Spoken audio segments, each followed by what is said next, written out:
അമ്പലപ്പുഴയിൽ G സുധാകരന് കോൺഗ്രസ് പിന്തുണ നൽകുന്ന വാർത്ത പുറത്തു വരുന്നുണ്ട്. എനിക്കറിയില്ല ഇന്ന് കോൺഗ്രസ് നേതാക്കന്മാരല്ലേ ആലോചിക്കുന്നു. ഇത്തരം കാര്യങ്ങളൊക്കെ അവിടെയാ ചർച്ചയ്ക്ക് വരുന്നത്. ഈ പൊതുസ്വതന്ത്രരെ അദ്ദേഹം മത്സരിക്കുകയാണെങ്കിൽ വിജയ സാധ്യത എങ്ങനെയാണ്?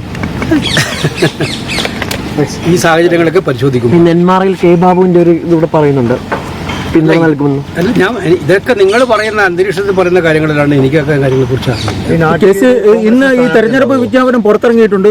പത്രികാ സമർപ്പണത്തിന്റെ സമയം ആരംഭിച്ചു കഴിഞ്ഞു. കോൺഗ്രസ് സ്ഥാനാർത്ഥികൾക്ക് എന്ന് പത്രിക സമർപ്പിക്കാൻ പറ്റും? എന്തായാലും കൃത്യമായ സമയത്ത് തന്നെ കോൺഗ്രസിന്റെ സ്ഥാനാർത്ഥികൾ പത്രിക സമർപ്പിക്കും. മുഴുവൻ പട്ടിക നാളെ ഇറങ്ങും?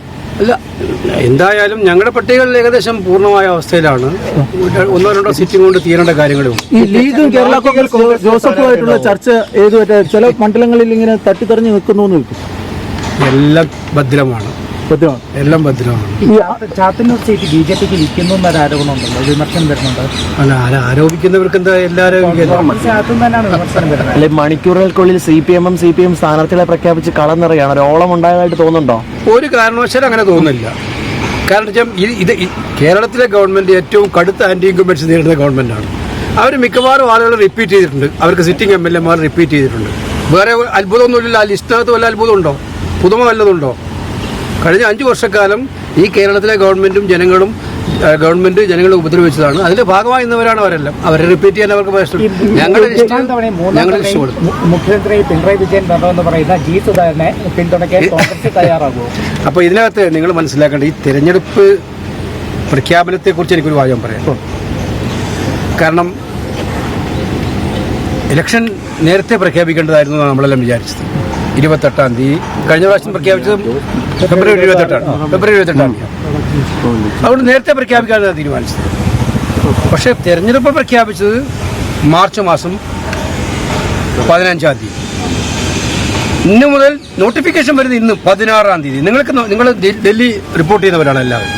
ഇലക്ഷൻ കമ്മീഷന്റെ സാധാരണ രീതികൾ പ്രഖ്യാപനം കഴിഞ്ഞ് 2-3 ദിവസം കഴിഞ്ഞിട്ട് ആ ഗ്യാപ്പിലാണ് പിന്നെ നോട്ടിഫിക്കേഷൻ ആരംഭിക്കുക. ഇന്ന് തന്നെ നോട്ടിഫിക്കേഷൻ 23-ാം തീയതിയാണ് ലാസ്റ്റ് ഡേറ്റ് ഓഫ് നോമിനേഷൻ.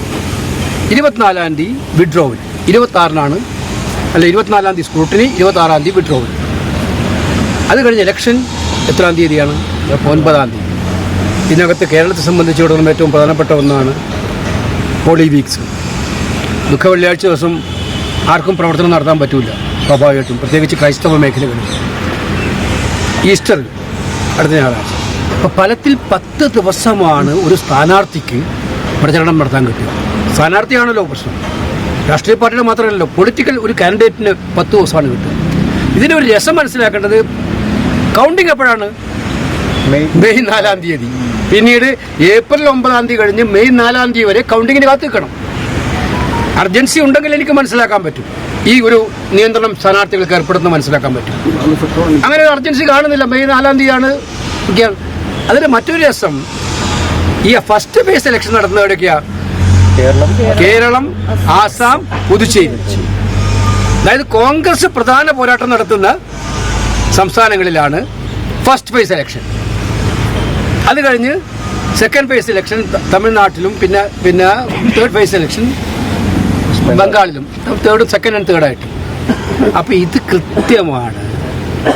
ഈ തെരഞ്ഞെടുപ്പ് തീയതി പ്രഖ്യാപിച്ചത് സ്ഥാനാർത്ഥികളുടെ തെരഞ്ഞെടുപ്പ് പ്രചരണ സമയം വെട്ടിക്കുറക്കാനും അതുപോലെ കോൺഗ്രസിന്റെ പ്രചാരകരായ നേതാക്കന്മാരെ ലിമിറ്റ് ചെയ്യിപ്പിക്കാൻ വേണ്ടിയിട്ടുള്ള ക്ലിയർ ആയിട്ടുള്ള സമീപനമാണ് ഇലക്ഷൻ കമ്മീഷന്റെ ഭാഗത്തുനിന്നുണ്ടായത്. ഇത് പല ഘട്ടത്തിലും നമ്മൾ കണ്ടുകൊണ്ടിരിക്കുകയാണ്. ഹരിയാന, മഹാരാഷ്ട്ര ഇലക്ഷൻ ഈ ഡേറ്റിന്റെ കാര്യത്തിൽ.